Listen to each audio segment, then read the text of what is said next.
Hello everyone, कैसे हो आप सब। उम्मीद करता हूँ आप सभी अच्छे होंगे। तो शुरू करते हैं बिना आप लोगों का टाइम वेस्ट करे हुए आज का सेशन। तो पहला क्वेश्चन आपकी स्क्रीन पे यहाँ पे नज़र आ गया है। इस क्वेश्चन में आपसे पूछा गया है कि कौन सा देश मालाबार युद्ध अभ्यास का हिस्सा नहीं है। तो इनमें से आपको बताना है कौन सा इनमें से हिस्सा नहीं है।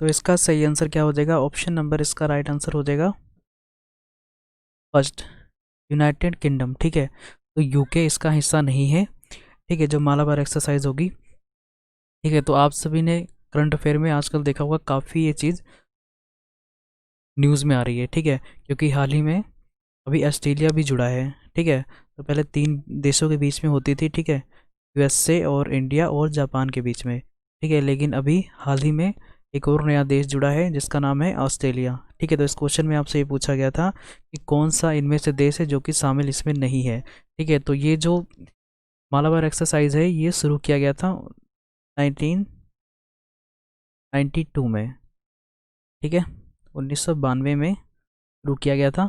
ठीक है, तो जब मनमोहन सरकार थी तो उन्होंने शुरू किया था, जब उन्होंने विदेशी से ट्रांसपोर्ट करना शुरू किया था। ठीक है, जैसे कि हमारा पहले देश था तो हम विदेशों से कोई भी ट्रेड नहीं किया करते थे। इसलिए नहीं किया करते थे क्योंकि हमें ये लगता था कि जैसे कि पहले ब्रिटिश लोग आए थे, ब्रिटिश ईस्ट इंडिया कंपनी आई थी भारत में बिजनेस करने के लिए, तो हम उसके गुलाम बन गए थे। तो यही सोच थी हमारी। ठीक है, लेकिन काफ़ी मजबूरी आ गई। ठीक है, काफ़ी मुसीबतें आई उसके बाद में। ठीक है, हमारे देश पास बिल्कुल पैसा नहीं बचा था, सिर्फ कुछ ही दिनों का खाना खाने के लिए पैसा बच गया था। ठीक है, बहुत ही बुरी हालत हो गई थी। अगर थोड़े दिन और ऐसा ही रहता तो हम किसी देश के गुलाम बन जाते। ठीक है, लेकिन मनमोहन सरकार ने, ठीक है, विदेशों से बाद में बातचीत की, उसके बाद में तब जाके ट्रेड शुरू किया। ठीक है, बाहर भी कंट्री से, तब उसी के साथ में तब यूएसए ने 1992 में, ठीक है, ये शुरू किया गया था 91 में, लेकिन 1992 में, ठीक है, सबसे पहले अमेरिका से शुरू हुआ था। ठीक है, तो अमेरिका ही इसका हिस्सा सबसे पहले बना था। ठीक है, तो यूएसए इसका सबसे पहले हिस्सा था। ठीक है, उसके बाद में जापान जुड़ा था। ठीक है, 2015 के आसपास। ठीक है, अप्रोक्स। ठीक है, लेकिन अब 2020 में ऑस्ट्रेलिया भी जुड़ा है। ठीक है, लेकिन ऑस्ट्रेलिया ने पहले कई बारी बोला था कि हमें भी इसमें शामिल करो। ठीक है, लेकिन भारत ने उनको शामिल नहीं किया था इसमें। ठीक है, लेकिन अभी भारत ने शामिल कर लिया है ऑस्ट्रेलिया को भी। ठीक है, तो अभी चार मेंबर हैं इसके। ठीक है, मालाबार एक्सरसाइज के। ठीक है, कौन कौन से हैं? ऑस्ट्रेलिया है, इंडिया है, और जापान है, और यूएसए है। ठीक है, अभी चार हैं। ठीक है, तो एक आपको क्वेश्चन अच्छे से समझ आ गया होगा। अब चलते हैं नेक्स्ट क्वेश्चन पे। अगला क्वेश्चन यहाँ पे आपसे पूछा गया कि हाल ही में कैबिनेट की मंजूरी के अनुसार भारत का 13वां प्रमुख बंदरगाह किस राज्य में स्थापित किया जाएगा? तो इसका आंसर आपको बताना है, किस राज्य में स्थापित किया जाएगा। इसका राइट आंसर हो जाएगा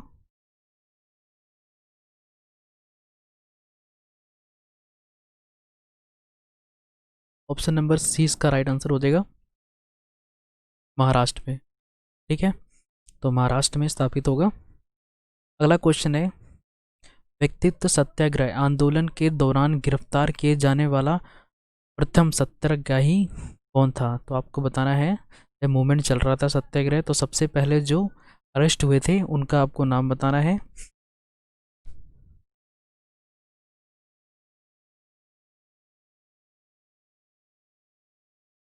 तो इसका राइट आंसर क्या हो जाएगा? ऑप्शन नंबर बी इसका राइट आंसर हो जाएगा। ठीक है, विनोबा भावे, ये थे जो सबसे पहले गिरफ्तार हुए थे।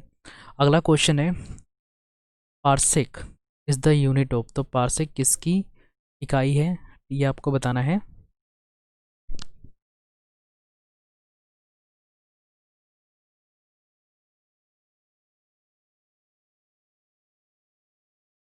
तो इसका सही आंसर क्या हो जाएगा? ऑप्शन नंबर डी इसका राइट आंसर हो जाएगा, लेंथ की एक इकाई है पार्सेक। अगला क्वेश्चन यहाँ पे आपसे पूछा गया है कि किस गवर्नर जनरल के अधीन अंग्रेजी शिक्षा सबसे पहले भारत में लाई गई थी? तो सबसे पहले अंग्रेजी शिक्षा किस कौन सा गवर्नर था जिसके अधीन लाई गई थी, कौन सा था वो आपको बताना है।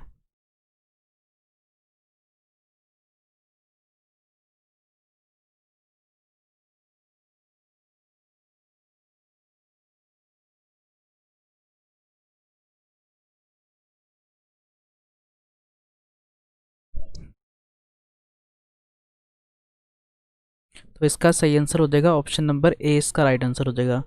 ठीक है, तो ए इसका राइट आंसर हो जाएगा। तो जो लॉर्ड मैकाले थे ये लेके आए थे अंग्रेजी भाषा। ठीक है, इसका बेनिफिट काफ़ी हुआ था भारत में। ठीक है, जैसे कि ये लोग जब शिक्षा लेके आए थे अंग्रेजी, ठीक है, तो उस टाइम पे हमारे भारत में जैसे तमिलनाडु में तमिल बोली जाती है, और नॉर्थ साइड में पंजाब में पंजाबी बोली जाती है। ठीक है, तो हरियाणा में हरियाणवी। ठीक है, तो हर अलग अलग राज्यों में अलग अलग भाषा बोली जाती थी। ठीक है, लेकिन उस टाइम पे हमें ये मुश्किल होती थी कि जब हम आंदोलन करते थे तो वो राज्य में अलग करते थे और इस राज्य में नॉर्थ साइड में अलग करते थे। ठीक है, तो जो अलग अलग सबकी भाषाएं थी, कोई हिंदी, कोई कुछ बोलता था, उर्दू बोलता था। ठीक है, तो हमें काफ़ी मुसीबतें आती थी। लेकिन जब लॉर्ड मैकाले द्वारा इंग्लिश भाषा लेके आई गई, उस टाइम पे जब लोग शिक्षित हुए, ठीक है, युवा पीढ़ी, ठीक है, आप जैसे लोग, हम जैसे लोग जब पढ़ लिख के हमें पता लगा, ठीक है, तो हम कनेक्ट हो पाए एक दूसरे की लैंग्वेज से। ठीक है, तो हमारी एक कॉमन लैंग्वेज बन गई थी इंग्लिश उस टाइम पे। जैसे आज भी हम कनेक्ट हैं। ठीक है, अगर हम हमारी पंजाबी भाषा, ठीक है, उन्हें समझ में नहीं आती, ठीक है, तमिल वालों को, तो क्या करते हैं, सिर्फ हमारी एक यूनिक भाषा कौन सी, अंग्रेजी, इसके कारण हम एक दूसरे से बात कर पाते हैं। ठीक है, तो ये फ़ायदा हुआ था उस टाइम पे अंग्रेजी का। ठीक है, तो ये आया कब था, ये आया था 1935 में। ठीक है, तो काफ़ी फ़ायदे हुए थे इसके। ठीक है, तो कि जुड़ पाए थे। ठीक है, तो ये चीज़ याद रखना किसके द्वारा लाई गई थी, तो लॉर्ड मैकाले द्वारा लाई गई थी। इसका सही आंसर हो जाएगा ऑप्शन नंबर ए, इसका राइट आंसर हो जाएगा। चलते हैं नेक्स्ट क्वेश्चन पे। अगला क्वेश्चन यहाँ पे आपसे पूछा गया कि सदन की कार्यवाही शुरू करने के लिए संसद में उपस्थित होने वाले सदस्यों की न्यूनतम संख्या कितनी होती है। आपको बताना है कितनी होती है न्यूनतम संख्या।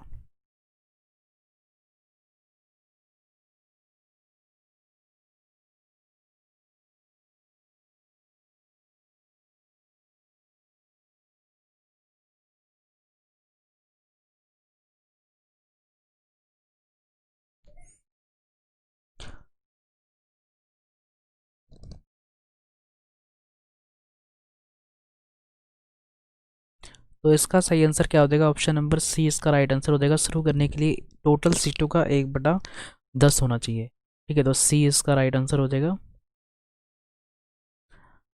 अगला क्वेश्चन यहाँ पे आपसे पूछा गया कि संविधान की अंतिम व्याख्या किसके द्वारा की जाती है। तो आपको बताना है कि जो संविधान की लास्ट पीढ़ी इनमें से कौन सी, ठीक है, सॉरी, लास्ट स्टेज, अंतिम व्याख्या किसके द्वारा की जाती है।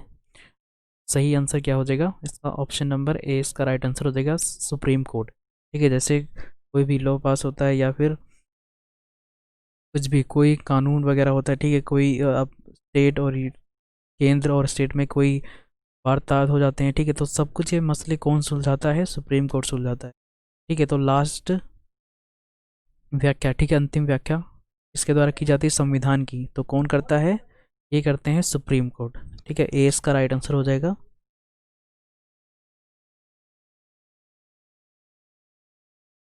ए। अगला क्वेश्चन है, कल्याणकारी राज्य की अवधारणा निम्नलिखित में से किस में दी गई है। बताना है किस में दी गई है।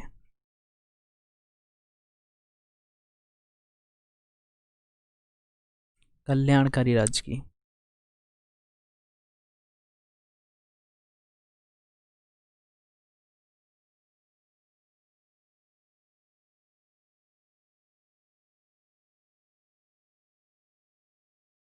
तो इसका राइट आंसर क्या हो जाएगा, ऑप्शन नंबर ए, इसका राइट आंसर हो जाएगा। ठीक है, जो डायरेक्टिव प्रिंसिपल हैं, जो कि हमारे आर्टिकल हैं 36 से 51 तक। ठीक है, 36 से 51 के बीच में सारे कल्याणकारी अवधारणा होती हैं। ठीक है, अगला क्वेश्चन है, निम्नलिखित में से कौन सा दुनिया का सबसे बड़ा महाद्वीप है। ठीक है, तो ये काफ़ी इजी क्वेश्चन है। ठीक है, अगर आपने मैप देखा हो तो सबसे बड़ा दिखता है अमेरिका के साथ में, वो है ग्रीनलैंड। ठीक है, 20 का राइट आंसर हो जाएगा बी। अगला क्वेश्चन है, निम्नलिखित में से कौन सा भारत में सबसे बड़ा नदी बेसिन है। ठीक है, तो सबसे बड़ा रिवर बेसिन इनमें से कौन सा है, ये आपको बताना है।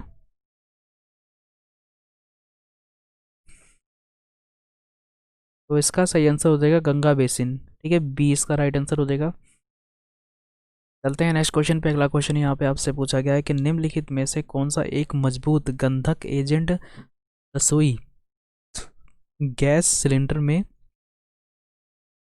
गैस रिवास का पता लगाने में मदद करने के लिए मिलाया जाता है। ठीक है, तो इस क्वेश्चन में आपसे ये पूछा गया है, जो एलपीजी सिलेंडर होता है हमारे घरों में जिस पे खाना बनाते हैं, ठीक है, उस सिलेंडर में ताकि बास आए जब वो लीक हो, ठीक है, तो ताकि बास आए, ठीक है, बदबू आए कि ये लीक हो रहा है, हमें पता लगे, तो उस गैस का आपको नाम बताना है। इस क्वेश्चन में ये पूछा गया है, तो कौन सी गैस मिलाई जाती है, ठीक है, जिससे कि हमें महक आती है, हमें पता लगता है कि सिलेंडर लीक हो रहा है। ठीक है, अगर ये पता नहीं लगेगा तो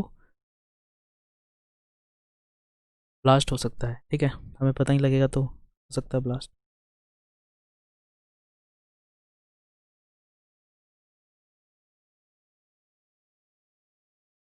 तो इसका सही आंसर हो जाएगा option number B, correct answer हो जाएगा mercaptan, ethyl mercaptan. अगला क्वेश्चन है, निम्नलिखित में से कौन सा पौधे में पाए जाने वाला तनाव हार्मोन है? इनमें से आपको बताना है कौन सा है वो।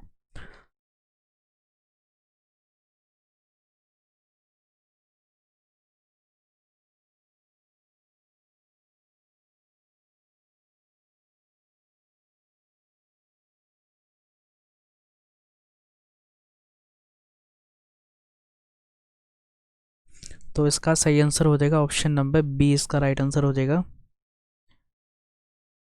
एप्सिक एसिड। चलते हैं नेक्स्ट क्वेश्चन पे। अगला क्वेश्चन यहाँ पे आपसे पूछा गया है कि निम्नलिखित में से कौन सा एक लोह चुंबकीय पदार्थ है? कौन सा इनमें से आपको बताना है। Ferromagnetic material.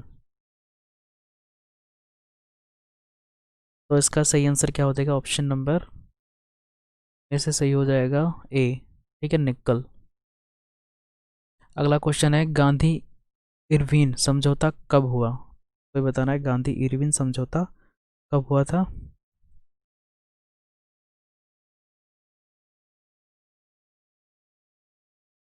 तो इसका सही आंसर हो जाएगा सी। ये जो समझौता हुआ था ये हुआ था मार्च 5, 1931 को हुआ था ये। अगला क्वेश्चन है, कोयला और पेट्रोलियम किस प्रकार की चट्टानों में पाए जाते हैं? आपको बताना है कोयला और पेट्रोलियम कौन से टाइप की चट्टानें होती हैं जिनमें पाया जाता है।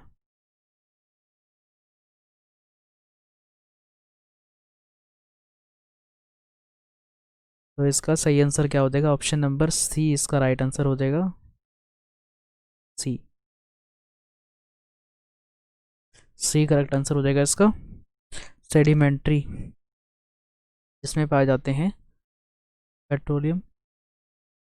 अगला क्वेश्चन है, भारत रत्न प्राप्त करने वाली पहली महिला थी? तो ये बताना है कौन थी भारत की पहली महिला जो कि भारत रत्न से नवाजी गई थी।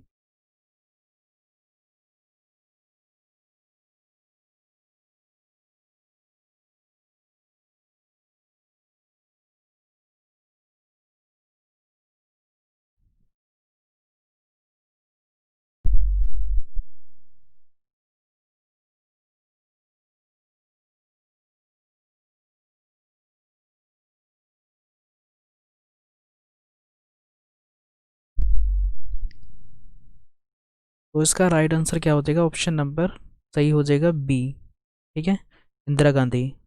इन्होंने, ये प्रधानमंत्री थी तब इन्होंने खुद को दे लिया था, ठीक है, 1971 में। अगला क्वेश्चन है, निम्नलिखित में से कौन भारत की पहली मिस यूनिवर्स थी? तो ये काफ़ी इंपॉर्टेंट क्वेश्चन है और कई बार पूछा जा चुका है, और ये क्वेश्चन आपने अक्सर एग्जाम में देखा होगा, और ये आपको अच्छे से पता भी होगा कि कौन थी भारत की पहली मिस यूनिवर्स। सही आंसर क्या हो जाएगा option number B, Sushmita Sen, जो कि बॉलीवुड अभिनेत्री हैं। अगला क्वेश्चन है, सबसे स्थिर परिस्थिति की तंत्र कौन सा है? आपको बताना है।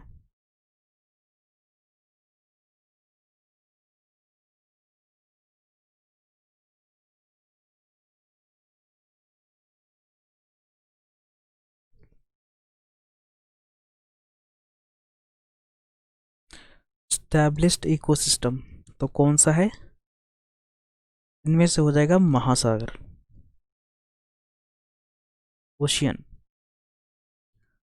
अगला क्वेश्चन है, निम्न में से कौन सी अखिल भारतीय सेवा नहीं है? तो अखिल भारतीय सेवा इनमें से कौन सी नहीं है, ये आपको बताना है। ठीक है, तो क्वेश्चन को अच्छे से पढ़ें, ठीक है, ऑप्शन को भी उस के अनुसार पे बताएं। तो सही आंसर क्या हो जाएगा? ऑप्शन नंबर इसका सही हो जाएगा सी, फॉरेन सर्विस। अगला क्वेश्चन है, प्रसिद्ध INA ट्रायल्स में अधिकतम कौन था? सॉरी, एडवोकेट इसमें लिखा हुआ है, कौन था?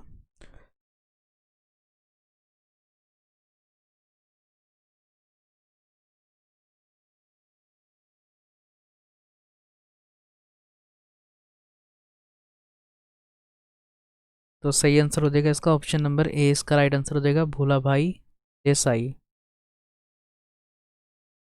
अगला क्वेश्चन है, निम्नलिखित में से किस त्योहार को पूर्व का महाकुंभ के नाम से भी जाना जाता है? पूर्व का।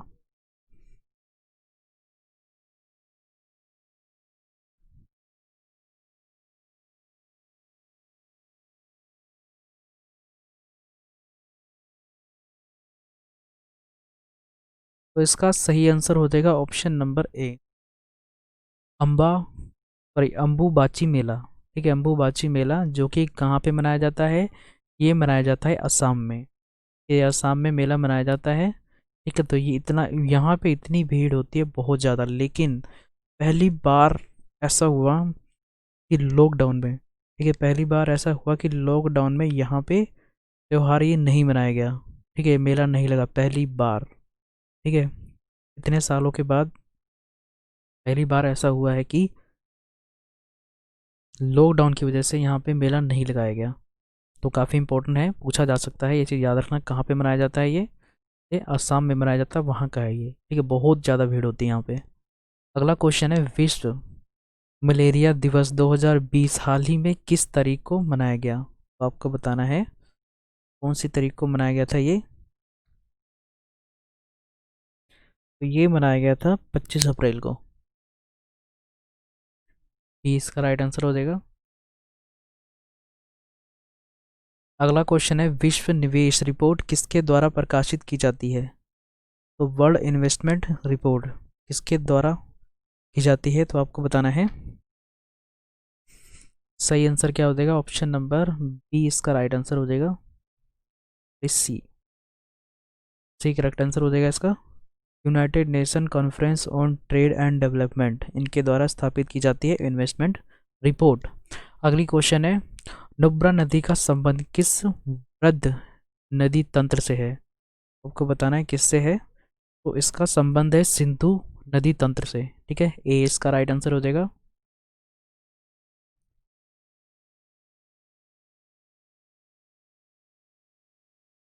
अगला क्वेश्चन है, मोनाजाइट इज अ, तो मोनाजाइट क्या चीज़ है, ये आपको बताना है इनमें से।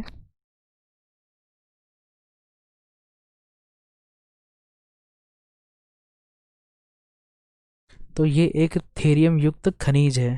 ठीक है, सी इसका राइट आंसर हो जाएगा।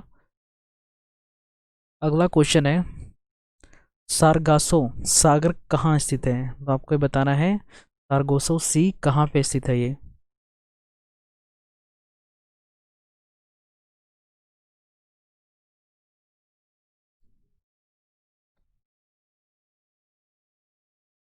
तो ये स्थित है अटलांटिक ओशन में। ठीक है, बी इसका राइट आंसर हो जाएगा। इस, इसमें कलर ये कर्सर दिखता नहीं है इसमें। ये बी इसका राइट आंसर हो जाएगा। अगला क्वेश्चन है, द्वितीय बौद्ध संगीति का आयोजन कहाँ किया गया था? तो सेकंड बुद्धिस्ट काउंसिल कहाँ पे की गई थी, ये आपको बताना है। तो ये वैशाली में की गई थी। सी इसका राइट आंसर हो जाएगा। ठीक है, तो ये आज का लास्ट क्वेश्चन था। मिलते हैं नेक्स्ट वीडियो में, तब तक अपना ख्याल रखें।